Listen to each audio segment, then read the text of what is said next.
नमस्कार. आपल्याला माहिती की मका म्हटलं की हा आपल्या जनावरांसाठीचा सगळ्यात पौष्टिक चारा आहे. आम्ही जातेगावला जिथं आम्ही एका छोट्या स्केलवरती गोठा सुरू केला आहे, तर त्यासाठी आमच्याकडे शेती भरपूर असल्याने मग इथे जातेगावला मी मका पेरलेली आहे. त्याच्यामध्ये मकेचा सुधारित वाण ॲडव्हान्टा 756 एका बाजूला पेरला आहे आणि त्याची जर उगवण क्षमता बघितली तर ती खूप चांगल्या पद्धतीने झालेली आहे. पण त्याच्या दुसऱ्या बाजूला जर आपण बघितलं तर तुम्हाला बघता येईल की हा जो सारा आहे ह्याच्यानंतरचे हे जे पुढचे सारे आहेत ह्याच्यामध्ये साधारण जो मकेचा वाण आहे तो पेरलेला, त्याला बीज प्रक्रियासुद्धा केली होती, पण तरीसुद्धा त्याची उगवण क्षमता ही एवढी चांगली झालेली नाही आहे. त्यामुळे आपण कोणताही चारा पेरताना एकदा उगवण क्षमता चेक करायला पाहिजे. तीसुद्धा एक महत्त्वाची गोष्ट आहे. लगेच आपल्याला डिफरन्स कळतो आहे की सुधारित वाण आणि नॉर्मल आपलं जे मका आहे त्याच्यामध्ये किती डिफरन्स लगेच आपल्याला दिसून येतो.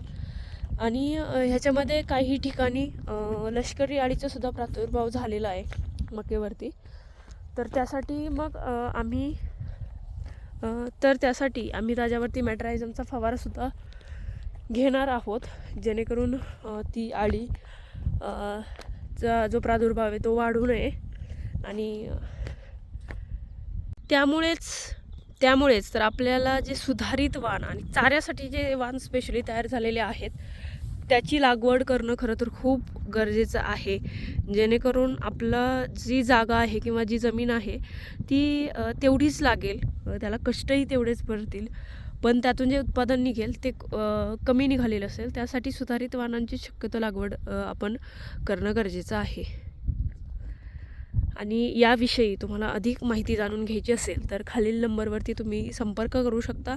आणि आम्ही जे श्रद्धा फार्म्सवरती जे नवीन तरुण आहेत आणि ज्यांना नवीनच ह्या गोठ्याला सुरुवात करायची आहे, गोठा तयार करायचा आहे, तर आम्ही ही सगळी माहिती प्रशिक्षणाच्या माध्यमातून सुद्धा देत असतो. नक्कीच खालील नंबरवरती तुम्ही संपर्क करून रजिस्ट्रेशन करून प्रशिक्षणाला सुद्धा येऊ शकता. धन्यवाद.